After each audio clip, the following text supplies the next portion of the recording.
Alrighty. Well, again, welcome today to our next edition of the Founder Spotlight series with Grasshopper Bank. My name is Andy Saldana, and I'm the Executive Director of New York Tech Alliance.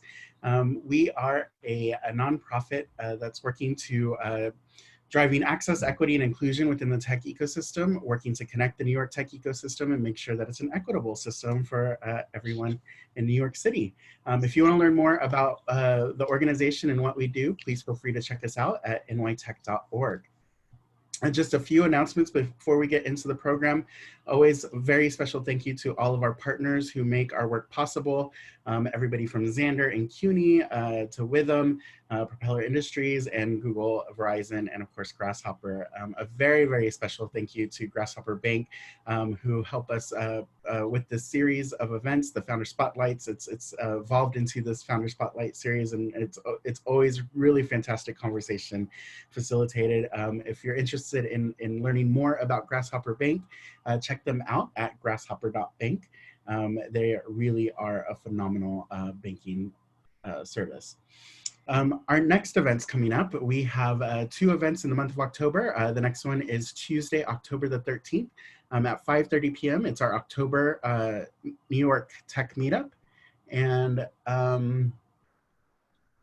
And again, that's at 5:30. It's going to be in partnership with one of our partners, Nation Builder, really focused on some of the communities that their platform enables, and then additional civic-focused technologies. So please tune in to that event on Tuesday, October 13th at 5:30. And then on Thursday, October the 16th, we have our VC panel update, Ask the VCs panel. We're putting together a great panel of 3 VCs. It's a great opportunity for people to come with their questions, ask what the state of the industry is. If you are a founder and have a startup, it's a great opportunity to network and interact with those VCs as well. We're still putting the program together, but please save the date for Thursday, October the 16th at noon. And then that brings us to today's event. Again, a very special event today, Founder Spotlight with Dr. Emily Anhalt. I'm going to turn over to Miha to take it away, and have a great and enjoy the presentation. Thanks, Andy. As you guys know who've been before, and for those that haven't, this is a very informal conversation. What we try to do is focus on positive things, ways to grow your business and to think through challenges that you might be having, and learn a little bit more about a founder that's done some interesting things during this time period. I'm very excited to introduce Emily. She's a good friend, building a company that I believe very deeply in, that is focused on helping bring mental health to the masses. Mental health, sort of thinking of it more as fitness than as preventative care, which I think is very important. For those that know me, mental health is a big focus of mine. I spend a lot of time thinking about it and dealing with it and talking to people about it. And so this is particularly exciting for me. We normally break these into a few pieces. We start sort of talking about the company, so we'll learn more about Koa and about Emily. We'll try to pull in some tactical ways of dealing with mental health, both for you and for your employees, and then end with some positive thoughts that we end on a day on a good day. And with that, I'm going to start by allowing Emily to introduce herself and her company. And then, and by the way, if you want to interrupt at any point to ask questions, feel free. Put them in the chat or just come off mute. So I will say hi to Emily and let her go. Thanks so much, Miha. It's always such a pleasure to chat with you. You're one of my favorite humans. So my name's Dr. Emily Anhalt. I'm a clinical psychologist. I've been practicing about 11 years now, but I grew up in Silicon Valley, so I've always had this interest in the psychology of the entrepreneur. So in grad school, I started specializing in working with people in tech. And this introduced me to this group of people who, they're fairly high functioning, they're high achieving, they're smart, they're capable, and most of them weren't suffering from any extreme mental health disorders, but they were struggling. And they did need more support than they were getting in order to do their work well and in order to live the kind of fulfilling lives they wanted to live. And so it was through that I started to think about how reactive our mental health system is and how most people are made to feel like you have to wait until things are really falling apart to get any support. And also the mental health landscape right now is very quick fix oriented. It's really sort of like, you're broken, come get fixed, and then we'll send you on your way. And I really wanted to start shifting this narrative of mental health toward being a more proactive practice, and to start helping people think about going to a therapist or working on their mental health more like going to a gym and less like going to a doctor. So I started using this term emotional fitness, which I felt like was a little destigmatizing and implied, hey, this is something you have to do all the time. It's not just a quick fix and then you're done. But I wanted to understand, what does that actually look like? What does emotional fitness mean? So I did a type of research called an interpretive phenomenological analysis. It's a fancy way of saying that I interviewed 100 psychologists and 100 entrepreneurs. And what I asked them was, how would you know if you were sitting across the table from an emotionally healthy leader? What would that look like? What would that feel like? So I took all of these interviews, I transcribed them, I coded them for themes. And what came out of it were these 7 traits of emotional fitness. And the traits are self-awareness, empathy, the ability to play, curiosity, resilience, mindfulness, and communication. So I really dove into these traits and I started creating content for tech companies that would help people figure out what does it actually look like to work on these things. Meanwhile, I was running a private practice as a therapist and seeing how much there was left to be desired in terms of what I was trained to do in that arena when it comes to the business side of things. Therapists are not trained how to run a business. They're not taught about insurance. They're not taught how to make sure that they get patients so that their practice is full. You know, we graduate with a just absolute huge amount of debt and we're just thrown into the world without necessarily a real clue on how to succeed financially. So as I was pondering these issues, I met my amazing co-founder, her name's Alexa Meyer, who was head of revenue and growth at a startup called Keen.io. And she was starting to think about how there are all of these spaces in the world dedicated to our physical health, Equinox and One Medical and Planet Granite. And, you know, there's 100 flavors of physical fitness at our disposal and almost no equivalent for mental fitness. And she wanted to change that. And so it was at this time that we met. We actually met on Twitter. And we started thinking about this idea of a mental health pop-up, a place where you could come, get help finding a therapist, maybe take a class on one of those 7 traits, and then it would all really be grounded in community. So we set up these spaces in New York, LA, San Francisco, Vancouver, and Toronto. And what we were seeing was that people were just jumping at the chance to get help finding a therapist, because the process, as some of you might know, is just kind of a shit show. And we were also seeing people were hanging out in these spaces for hours, talking about why they were there and what they thought of their therapist and what they thought of the class. So it felt really clear that the world was kind of ready for this more community-oriented mental health solution. So we raised a seed round last summer, and our original plan was to open these brick and mortar therapy gyms, like ground floor spaces where you come and you work on your mental health through therapy and through classes. And then instead of it feeling like a stuffy waiting room where no one makes eye contact, it was meant to feel like a beautiful wellness space where people could talk to each other or be alone or whatever they need to do. Now, of course, COVID got in the way of that plan a little bit. And so we pivoted in the sense of we changed the order of things. We always knew we wanted to have an online component, but that wasn't originally going to be the first thing we do. So instead, we prioritized that. And now what we are creating is this proprietary curriculum that is all created and taught by therapists, where in a group setting, you work on these 7 traits as they relate to all kinds of things. So we have the 7 traits of an emotionally fit leader, emotionally fit parent, emotionally fit partner, emotional fitness for anxiety, for grief, for political strife, all kinds of things like that. So that's where we are now, is we are creating and putting into the world these classes.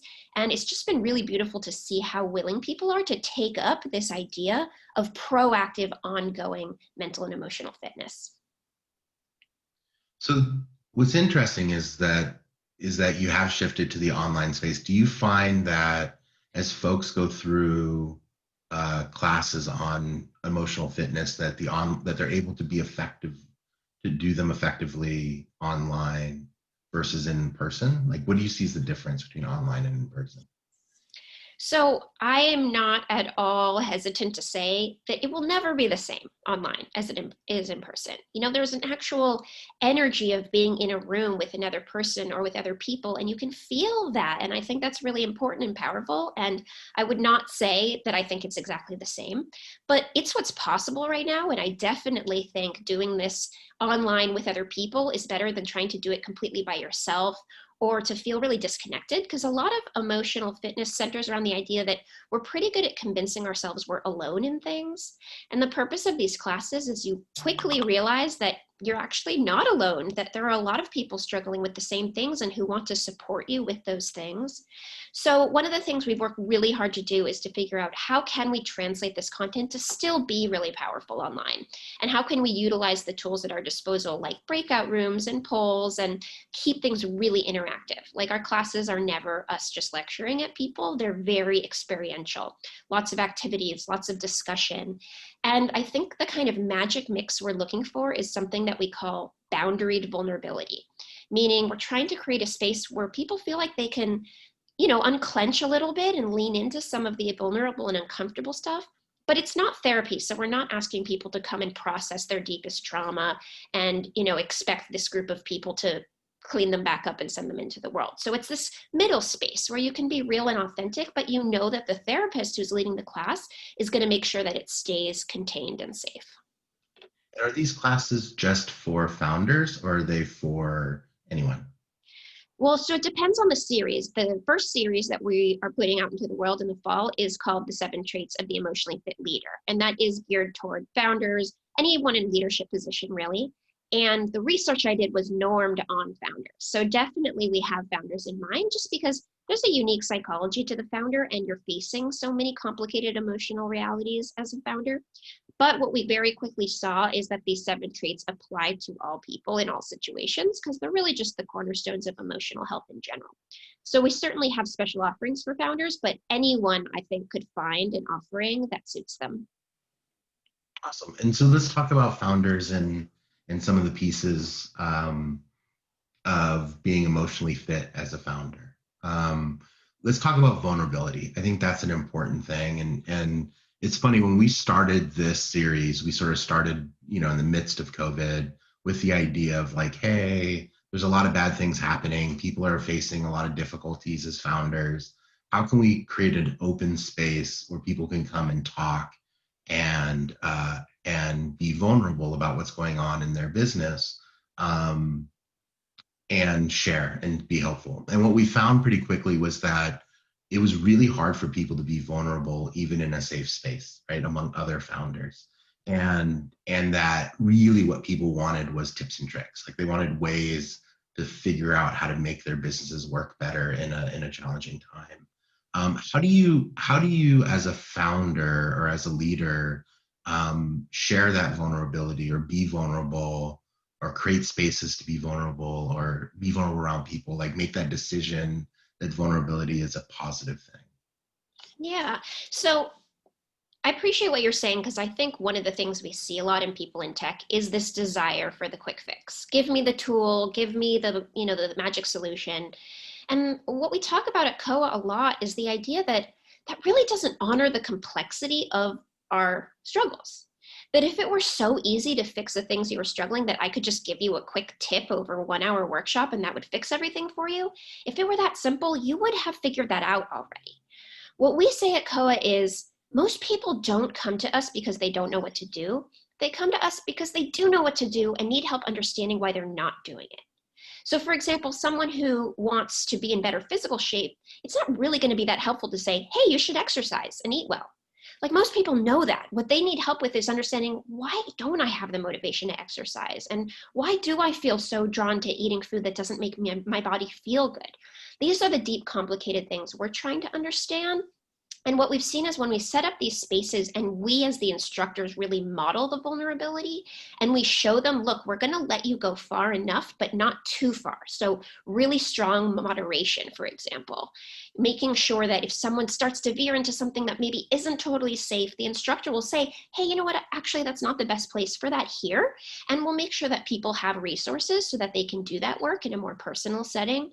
But what we've seen is we have these sort of community ambassadors who really appreciate what we do and will come to classes and will kind of act as an example of what it does look like to get vulnerable and to go there and to get a little bit deeper.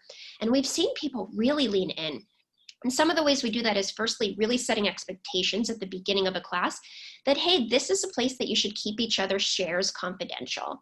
Anything you discover about yourself, share far and wide if you want to, but please don't share anything else that other people say. We also help set that expectation of this is a place to share, not to process. So this isn't a place to dive into that trauma, but is a place that you can talk about what's going on with yourself. And I've seen what you're talking about, that there's some hesitance, but because a lot of what we offer is series with the same people, so you're with the same group for 8 weeks, over time, people do start to get a lot more comfortable and start to feel like they can lean in a little bit. You know, we do lots of small group conversations so they can kind of test the waters that way and then bring it back, that kind of thing. And I've been really delighted and like humbled by how willing people are to get vulnerable if we can set up that kind of space. Awesome. Let's talk a little bit more about COA and its growth since you started, right? So you guys weren't even really launched by the time COVID started, right? And so did you feel a need to accelerate getting out into the world because of what was going on in the world? Or did you feel that you had time to sort of think through things? I don't know if it ever feels like there's time and tech to think through things. I think we were faced with the dilemma that I'm sure every founder faces, which is the struggle between scale and quality. Do we put something out now because people need it, but it's not exactly where we want it yet? Or do we put something out that'll help people feel supported while we continue to work hard on our core offering? And that's what we decided to do. So rather than throwing these classes out before they felt really solid, we started to come up with more immediate offerings for people that would catch them in the things they were going through.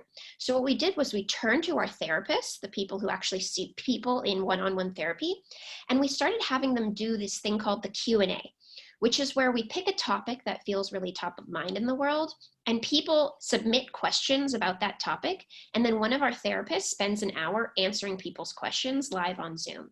So we have one on political anxiety, we have one on COVID anxiety, we had one on creating psychological safety at work, we had one on how to be a good partner, we have one coming up on sex, BDSM, all kinds of unique sexual questions that people might have but not sure where to take. And they kind of span the range. The idea is all the things that might be a little scary to talk about, here's a place that you can talk about them. And so those we put right out into the world because we already knew our therapists could handle answering complicated questions. And while we had that and things like an allyship and anti-racism discussion group and an imposter syndrome discussion group, behind the scenes, we continued to work really hard on these series that are more proprietary. And those are going to be launching in the fall. And I just feel so confident in them. And I'm proud of us and glad that we didn't shove them into the world before they were ready, but that we also made sure to expedite other things that would allow people to feel supported. And what we've seen since COVID is a 900% increase in requests for our services. Like people are clearly struggling, they want help. And my feeling is a lot of the mental health companies and solutions out there don't honor the depth and complexity of what people really need. I don't think tools and quick fix solutions are what people need. And I don't think that using technology to replace relationships are what people need. So I just have a lot of conviction in what we're doing. And I've seen, you know, we're in beta mode of these series right now, and people's response has just been really amazing. So I empathize with that struggle. Do you go quickly or do you do it the way you really want to? And, you know, that answer will be different for every company, but we tried to find a medium of both. That's awesome. What do you consider to be, what are you most proud of so far? I love that question. Let's see, what I'm proud of is maybe kind of similar to what I just spoke to, which is another tough thing about being in the mental health field is that ethics and clinical integrity and scale and what's most lucrative for business are not always perfectly aligned. So there often is this pressure to perhaps put some of the ethical stuff or the clinical integrity stuff aside in service of moving more quickly and getting bigger faster. And I'm really proud that both my co-founder and I, and all of the people we work with, are really committed to not sacrificing integrity or ethics in service of moving quickly. And that's partially because we know in the long run, doing things the right way is going to lead to more success anyway. So it's not like we don't care about being successful. It's that we know, especially when it comes to this kind of work, you really have to do it right. And people have to trust you. They have to know your information, that their information is not being misused. They have to know that they're safe in these spaces. They have to know that if things go wrong, people have an eye on them, or they're not going to be able to be vulnerable. They're not going to be able to lean into what we're offering. So I'm really proud of how committed we've been to that. We take really extra cautious measures beyond what's legally required of us. So I'll give you an example of this. You know, people can fill out a survey in California currently to be matched with a therapist through us. So people's information is coming in, their name and what they're struggling with, that kind of thing. And we are extremely careful about who sees that information, to the point that our CEO, my co-founder, does not have access to the names of the people who are seeking therapy, because she doesn't need to know who those people are. And that's just one of many ways that we're being extra cautious and extra careful about maintaining that confidentiality and integrity. So I'd say that's what I'm most proud of, because it's just so easy to let it go along the way. Josh, I saw you put a question in the chat. You want to ask it directly, or do you want me to ask it? You go for it. Sure, I'm happy to ask the question. So I'm also somebody who believes very strongly in positive mental health outcomes for entrepreneurs. I've actually been an entrepreneur now, a serial tech entrepreneur 5 times over, and a company founder 9 times over. And I know how difficult it is, especially in the early days of founding a startup, where the ups and downs come every single day, maintaining a positive outlook and mental strength. But my experience with courses like these is, while they can be helpful over the short term, they often don't stick over the term. So what I'd like to know is what elements you've put into place or intend to put into place to ensure longer term positive outcomes. I love this question. This is kind of at the center of what we're doing, because we are trying, again, to shift this narrative of mental health from being like, oh, just find out what the solution is and then you're good, to shifting it more, thinking about it like physical health, in the sense that your work's never done. You can't do an 8-week boot camp and then be in great shape and then never work out again. That's not how fitness works. So that's what we're setting up with these classes. Is these 8-week series are a catalyst. They're a spark. They're a chance to give you tools that you're going to have to keep practicing if you want to maintain your fitness. And the idea is we've priced the classes really low so that if you wanted to, you could always be in a series. And that's why we're trying to have as many offerings as possible. So you might do the 8-week series on emotionally fit leadership, and then realize as you're doing it that you could use a little bit more help in one of the traits or others. And there'll be other classes to catch you to continue the work. And there'll be level 2 and level 3 classes, that kind of thing. Plus there's always the option to also supplement with therapy to dive really deep into the work.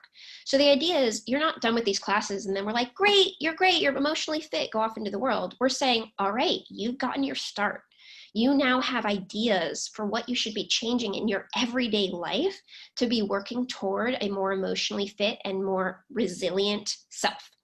So that's our philosophy is, we're trying to, one of the things I say a lot is therapy is hard. Emotional fitness work is hard, but figuring out where to start shouldn't be. So we're not here to tell you, oh, we've got this easy solution for you. We're here to tell you this shit is really tough and we're going to support you in it and help you understand what it looks like to integrate it into your life. Does that answer your question? It does, and I'm in agreement with it. It sounds to me, sort of, a lot of these courses are especially good for people who haven't really explored what's going on emotionally for them while they're in this, while they're in the throes of trying to build a business.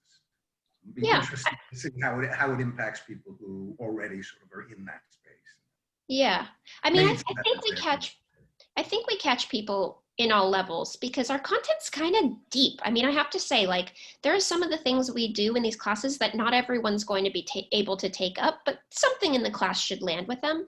And there are other things that we've seen be really profound because we're drawing on very depth-oriented psychological theory and practices. And, I think the space, like, I really don't like to assume people can't handle things. We've created our content to assume that people are ready. And if they're not quite ready, we'll help them too. But I've seen a lot of people are ready and they just needed the permission and feeling like they're not the only ones doing it to go there. Right.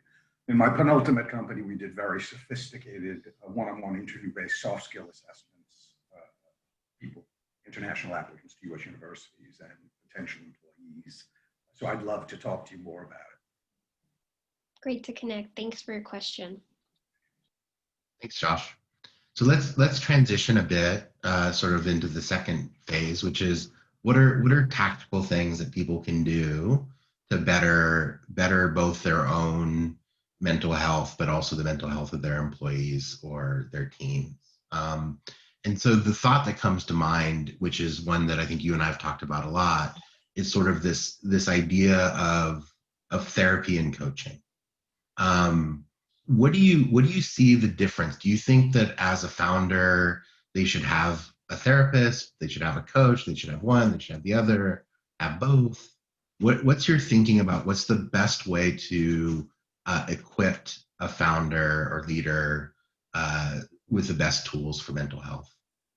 Yeah, it's a great question. And I want to firstly recognize that having a therapist and a coach is a huge privilege. I know that a lot of founders are not in a position to afford both.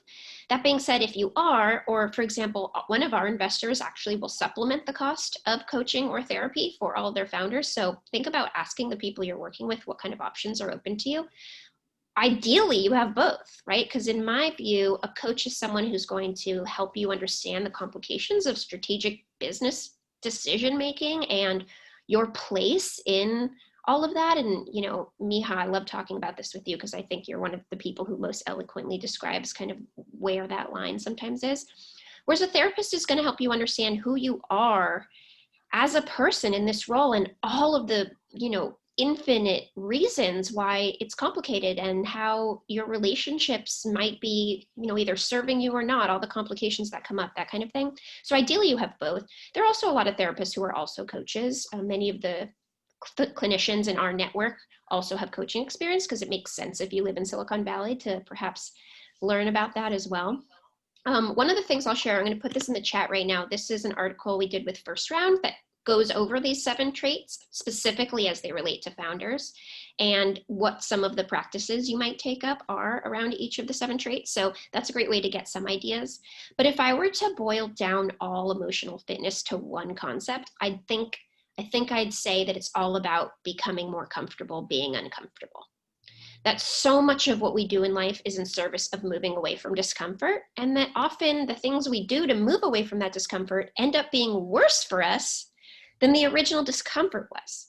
Like an extreme example of this is substance abuse, right? A lot of people begin using substances to escape or move away from really tough, uncomfortable feelings or experiences, and then they end up finding themselves in a place where they're physically and emotionally worse off, perhaps. And so my suggestion around emotional fitness is, how can you understand what makes you uncomfortable and lean into it instead of away from it? And build up shock absorbers to stay in the discomfort long enough to make the right decision for you and your business instead of the decision that will most quickly move you away from the discomfort. So what that looks like is really different for different people. You know, some people are really uncomfortable giving tough feedback, and so they never do. And then that ends up being really bad for their business because people don't actually know how they're doing in the company. Other people are really uncomfortable taking credit and, you know, feeling good about themselves. And so they end up just totally emotionally feeling beat up about everything because they never let themselves have any of the good stuff. So learn about what makes you uncomfortable as a founder and think about what you tend to do to avoid it and think about what you could do instead. How can you build up your resilience muscle such that you can tolerate that discomfort? So discomfort's an interesting thing because there are things that like for me as a founder, like I often am an avoider of problems, right? Like I'd rather not deal with them than deal with them. And it takes me a little bit of an effort to jump in and start going. What is a mantra, a thought process, a step that I can take where I can recognize that I've entered into avoidance mode and now I need to stop and sit in that discomfort? So I wish I had an exact answer for you, but what would be true for you would not necessarily be true for someone else who has the exact same feeling, because your signs that you're avoiding might be different than other people's signs. So the suggestion I give is learn what your signs are. How do you know that you're doing that thing? What would come up? Like, for example, burnout's a good example. Different people have different signs that they're nearing burnout. So rather than saying, here's what to do to avoid burnout, I say, how do you know when you're nearing burnout? Do you stop eating lunch and breakfast? Do you find yourself crankier and getting in more fights with your partner? Do you lose motivation and you don't feel like you really care about your work anymore? Like, what does it look like for you? And then keep track of those things and fill in the people around you who love you about what these look like so they can also point them out to you. So for example, in terms of like avoiding issues, I might suggest that you go to the people who you work most closely with. And if you feel comfortable, say, hey, one of the things I'm working on is that I'm a little conflict avoidant, and I don't want to be because I want to face these things head on. So if you notice that I kind of brush something off, I want you to reflect that to me. I want you to say, hey, is this an uncomfortable conflict thing? Are there things we might do differently? Or maybe you discover conflict avoidant behavior shows up for you as skipping meetings. So then you might say, okay, next time I skip a meeting, I'm going to use it as an opportunity to pause and think, why am I skipping this meeting? What am I avoiding? What might be happening here? So it's really individual. That's why I think what we're doing at Co is powerful, is there is no one size fits all solution to these things, but we can teach you how to figure out what what size you are and what you need to look at to understand these things. So I'm curious, like, having heard that, are there things you could have perhaps paid attention to in those moments, or seen or noticed that would have clued you in that you were doing that behavior? I can answer for me, it's a feeling. Like there's a pull that I'm on my chest where I know that I'm entering a void mode. And so I have to stop myself and take a deep breath, then move through it. Sometimes it used to be that I just wouldn't notice at all, right? Like it would be hours later and I'm like, oh, fuck, I should have done that, And then, but yeah, it's definitely a feeling. We do have a question from the audience. Akshay, do you want to ask the question? Or do you want me to read it? Hey, Miha. Hi, Emily. Thanks for doing this session. I think it's really helpful. Yeah, I think one of the things I've sort of noticed, I'm a CPA, I work with tech founders, and over the years I've seen many of them have issues in their marriages and managing a young family, and just I think overall just time management. So just any tips there would be great, because I think that's so many founders have issues with that, and they may have a successful company, but their marriage may be going down the drain. So yeah, any tips for what people can do? I guess it's a broad question, but anything that you can suggest would be helpful. Sure. So maybe again, instead of trying to give exact solutions, I'll comment a little bit about the greater process here, which is the idea that who we are anywhere is who we are everywhere. I think there's this fantasy or desire for our personal lives and our work lives to be these two different things, but they're not two different things, especially if you're a founder. Your identity is really tied to the work you're doing. You're probably thinking about it all the time and answering emails till midnight. You're probably friends with the people that you work with in such a way that the idea that you have problems over here and not over here, I'd actually say if you look at just the greater, landscape of your life, you're bound to find struggles in one place or another. And what you can do is you can use them to understand who you are across the board. So if you're having marital problems, for example, I would imagine that the same kind of tough dynamics that are showing up in your marriage might be showing up in one way or another with your co-founder. Or if you are having a lot of time management issues at work, I'd imagine that also might be affecting you at home and how you're doing of balancing work and non-work activities, that kind of thing. So what I try to help people understand is you shouldn't have to fix this all on your own. Like the whole purpose of therapy and of coaching and of these classes is that it's really hard to change something we're so deep into. Like think about holding a picture right up to your face. It's hard to know what it is because you're so close to it. And so by bringing in other people, you're allowing yourself to see your life through this different perspective, and you can start to figure out what kind of change has to be made. The other thing I want to talk about is this concept called institutional transference, which I'm seeing way more of than usual lately. Institutional transference is a psychology term that talks about how sometimes we'll put our feelings about something other than work onto our workplace and vice versa. So for example, if you're feeling unsupported by leadership at your company, you might start to feel that your spouse is unsupportive, even if they're not being that unsupportive. Or let's say you're feeling overwhelmed by the insane amount of change happening amidst a global crisis, you might feel really overwhelmed even by little changes that are happening at work, because you just, you don't know necessarily where to put your feelings. So this happens all the time, but it's happening a lot more right now because there's so many feelings right now and almost no control that we have in the world. And then, some of us feel guilty for complaining because we have privilege and things are mostly good and there are people who are dying. And now all of a sudden our emotions have nowhere to go. And so I think they get disguised as other more acceptable issues like frustrations in our marriage or with our colleagues or whatever it might be. So what I also try to help people do is zoom out a little bit. And if you're having a problem in one area of your life, think about what that problem could be representing for you. And also remind yourself that you shouldn't have to be able to figure it out all by yourself. It is okay to seek support. Like no world-class athlete ever got to where they are without the help of a fitness coach. Why do we expect ourselves to do the immense work of a founder completely on our own? It's unreasonable. Like we are responsible for so much and so many people's well-being. Why is it that we feel like we can't reach out and be supported while we're doing it? So that's what I would say is the stress of financial issues, marital problems. I mean, it's almost a given. I don't know a lot of founders who are just, especially first-time founders who are just rolling in dough and have no financial worries. So what support can you surround yourself with so that you're not feeling like you have to do it all on your own? Thank you. Let's go down through some of the traits, and so that we can talk about those and how to implement some of the ideas behind it. The one that always gets me is the willingness to play, right? Starting a company is so serious. We often think that if we're not working, we're failing, and that there isn't a place for play. What do you mean by willingness to play?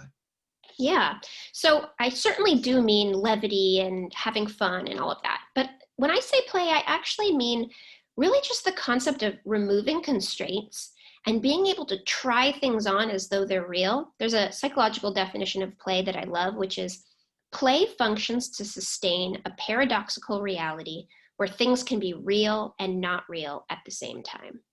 So when you think about it that way, brainstorming is a type of play. It's a meeting of the minds and a willingness to see where being together takes you instead of feeling like you already have to figure out where the destination is.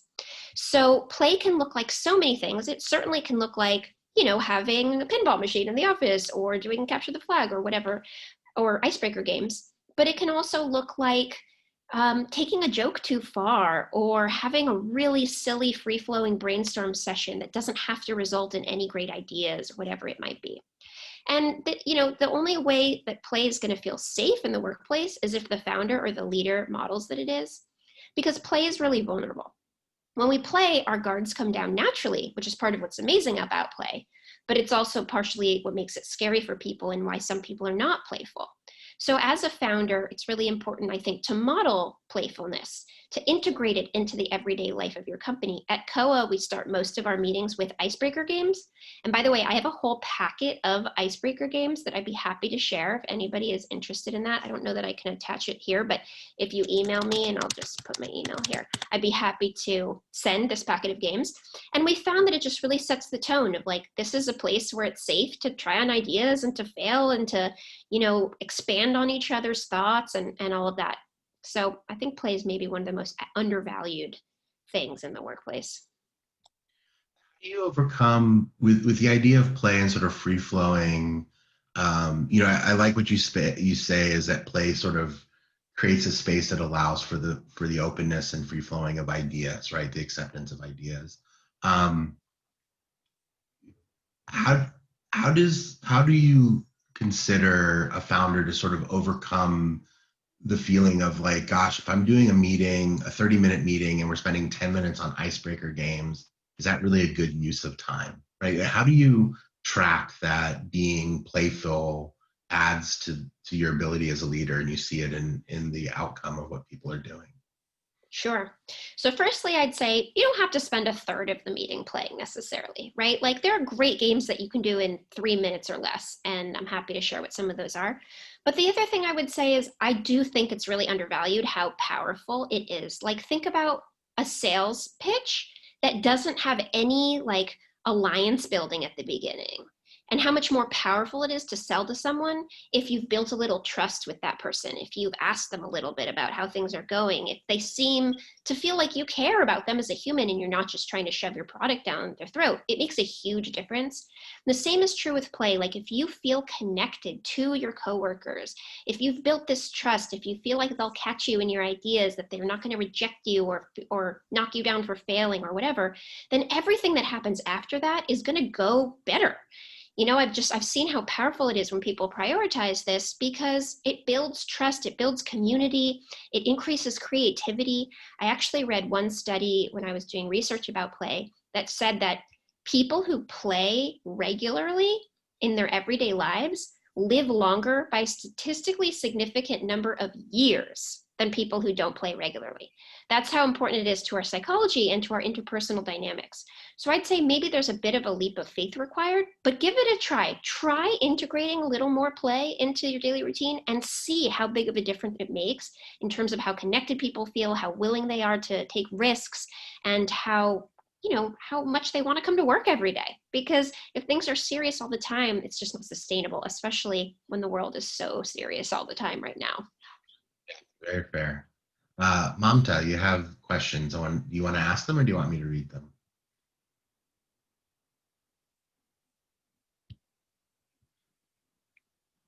I'll go ahead and read them. She had 2 questions. One was, what's the percentage of founders who come to you have the fear of success? Okay, so another way that I would say fear of success is imposter syndrome. I talk about imposter syndrome a lot and how the deep psychological aspect of imposter syndrome that people sometimes don't talk about is that we're all comfortable with the idea of fear of failure, but what we forget is that we also all have fear of success for all kinds of reasons. You know, there's it's higher to fall when you're up in success land. Success might not totally jive with your internal version of yourself. You might not think you deserve success or are capable of success. So when you near it, it's uncomfortable and you push it away. You might be worried about the expectations involved. There are all kinds of reasons why fear of success is complicated. I think, Mamta, I think I can hear your background noise. There we go. So in terms of what percentage, I don't know if I have an exact percentage for you, but I can tell you that I have yet to meet a founder who isn't a little bit ambivalent about their success. And I would say the people who most strongly don't think that they have imposter syndrome are often the ones who are the most deeply insecure, but are pushing it away the most. So even just being able to recognize this fear is really kind of profound. It puts you ahead of a lot of people. So I would say the vast majority of founders for that question. In terms of the dark triad, and I'm assuming you're talking about like narcissism, psychopathy, I think, and what's the last one? Machiavellianism, I think. Yeah, so how do I deal with that? It's a big question because those are really intense traits. And the complicated thing about being a founder is often the very things that lead to a founder wanting to do this kind of work and to their success doing this kind of work can also very quickly become their weaknesses and their downfalls. And narcissism is one of them. Like, you have to be able to let negative feedback and criticism slide off you if you're going to be a founder. A person who's totally crippled by that is not going to make it very far. Unfortunately, though, you also eventually have to be able to take in criticism and negative feedback enough to really consider it. So it's this really delicate balance. So I don't have an easy answer for you, except the idea that I want to empower people to remember that there are limits to how much agency we have over other people's behavior. And if you're working with someone who's really toxic, who doesn't seem to be responding to anything you're doing to try to help them move toward healthier behavior, unfortunately, sometimes the only options we have are to set boundaries and to move away from that kind of environment. I know that's not the ideal answer, but I do think we spend a lot of time trying to change people who, if they don't want to change themselves, it's not probably going to work out in our favor. Thanks, Emily. Basic thing is moving away and going no contact has helped me a lot. And that's what I would recommend. even in the, and I became so insulated that even in the presence, I would be like, if I am physically present, but mentally no contact. So that gives the freedom, that gives me the freedom to do whatever I want. So that's one thing. Thank you. Thank you. So as we sort of move, so thanks for all of that. And as we kind of move into the wrap up, so we're getting there as these things go. What's one thing? And I always hate this question because saying one thing is always the worst. But like, what is something that each person listening today should walk away with, either spending more time thinking about or doing? Sure. So let me think about which thing I'd want to zone in on. I mean, I'll do the quick one, which is think about getting into therapy or coaching. Like, I think a lot of people think something really has to be wrong with you to benefit from it, and it's not the case. If you start that work when things are mostly fine, you're going to be able to do a deeper kind of work, and a lot of mental health struggles are easier to prevent than they are to fix. And so you're going to head off a lot of the tough things you would have faced later. So that's definitely one of them. I'd say, in addition to that, where would I want to go with this? One thing people should walk away from more. I would say create some time every day for introspection, whether it's journaling or meditation or whatever it might be. Learn more about yourself. Figure out what does make you uncomfortable. What are the tough moments at work for you? What relationships are going well and what relationships need more of your attention? Like, cultivate a practice of looking inward, because I think we tend to feel like life is happening to us. And I think as founders, it can often feel like the problems of the company are happening to us and to the company. And we're not aware of the infinite number of ways that we are actually at the center of that and are calling into existence all kinds of things that don't actually serve us. And as you start to pause and pay attention to it, it can really shift. And so, for example, just by sitting quietly with myself and reflecting at the end of the day, I've come to a lot of realizations about myself, like, wow, I felt a lot of shame today because I interrupted people a lot of times. And that's something I want to work on doing. So I think tomorrow I'm going to be a little bit more careful about not interrupting people. And just by doing that, I've shifted my behavior the next day and from there in ways that probably wouldn't have happened naturally if I hadn't paused. So I guess I would just say, slow down with yourself a little bit and give yourself an opportunity to learn what needs your attention and what you need support with and what might need to shift. And then just because I know people do love tools, I do want to share a tool people can use that I found to be really powerful. And you would learn about this with us if you took our Emotional Fitness for Leaders series. There's something we do at COA called an emotional fitness survey. And what that is it's a reaction to the proven psychological concept that as you learn more about people, it tends to become easier to empathize with them.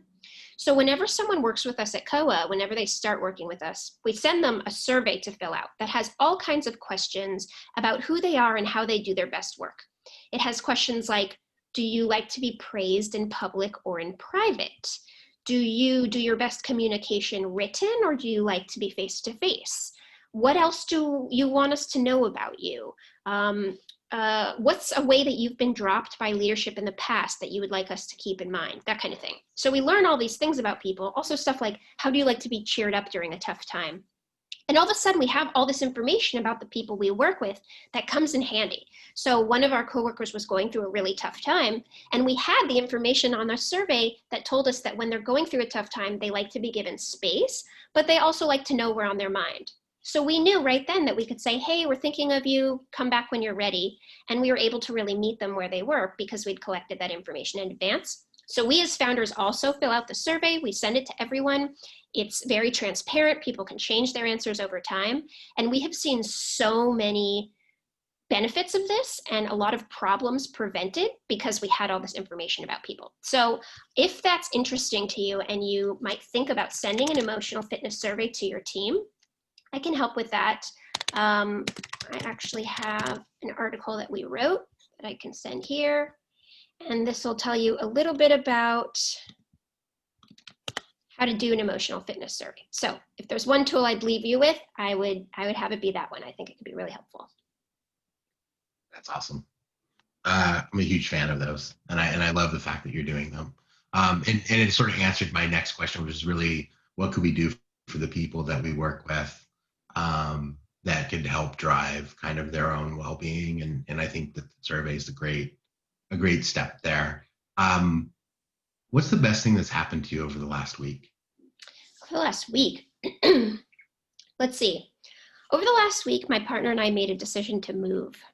And it was a really scary decision because we've been in our current place for 8 years and we really love it here. But we realized that we just need to mix it up a little bit, that the world just feels so heavy right now. And we're both deep in tech and really committed to our work and work, 80 hours a week. And it's all we think about and all we talk about. And we realized we need to insert something else to look forward to, something else to think about. And so we found this amazing apartment that actually is above a good friend of ours and shares a big backyard with a redwood tree.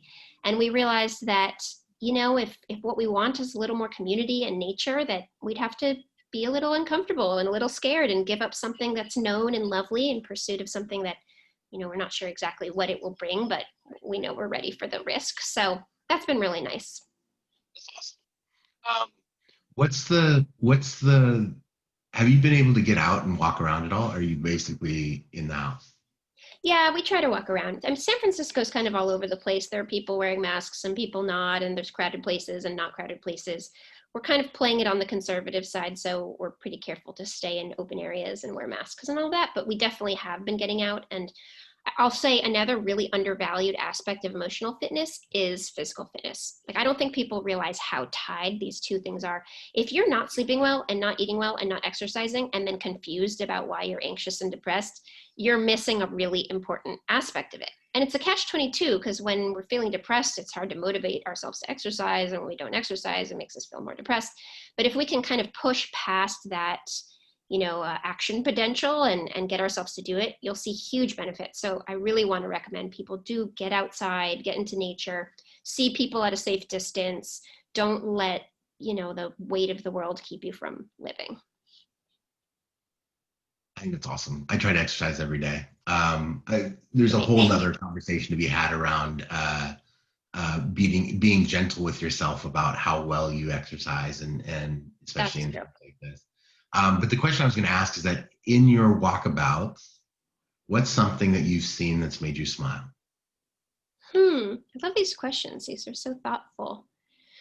Let's see.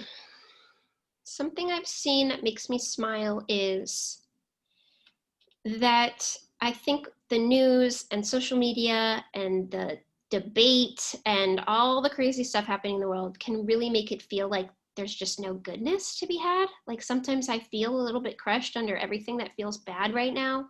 And when I go out and walk around and see that people are still laughing and with their dogs and eating good food and that there are beautiful things to look at, it's a really nice reminder that everything isn't maybe as bad as it can feel in a moment, and that there's still beauty and love and goodness to be experienced. So I've definitely smiled just seeing, kids playing with dogs, and a restaurant that pivoted and now has this beautiful outdoor space where people can sit and eat safely, and just seeing that we're resilient as a species. We're not going to let things crush us if we can help it in any way. And so it's been cool to see the human spirit. That's awesome, and it's a great place for us to end. Thank you so much, Emily, for the time and the knowledge. I think this was definitely one of the most interactive sessions we've had in quite a while. So I'm very, very thankful to you for that. I'm honored. Thank you so much. I'm also going to put my Twitter. It's like the best way to connect with me. I hope people will connect, and if I can be helpful, if I can support anyone with their emotional fitness, don't hesitate to reach out. Awesome. And then I'm going to turn it back over to Andy. Thanks, Andy. Of course, thank you both for that presentation. It was really a great conversation. Again, as Micah said, very interactive, and I think just a lot of nuggets of insight that will really help everybody that's in the room. I know that I've struggled during this time with the anxiety and all of the tasks at hand that need to be accomplished and the uncertainty. So it's also just reassuring to know that you're not alone in this journey and the experience that we all have. But again, thank you both for such a wonderful conversation. And thank you to everybody for attending today's event. I've put up a screen with all of our contact information, so please feel free to reach out to any of us. Miha at Grasshopper Bank, Dr. Emily Anhalt at COA. Thank you again. It was such a wonderful conversation and great insights. And then myself for anything New York Tech Alliance needed or relevant or community focused. I'm here to help however we can. And thank you again for everybody. I hope you have a fantastic day and enjoy the rest of your Wednesday. Have a great time. Thanks, everyone.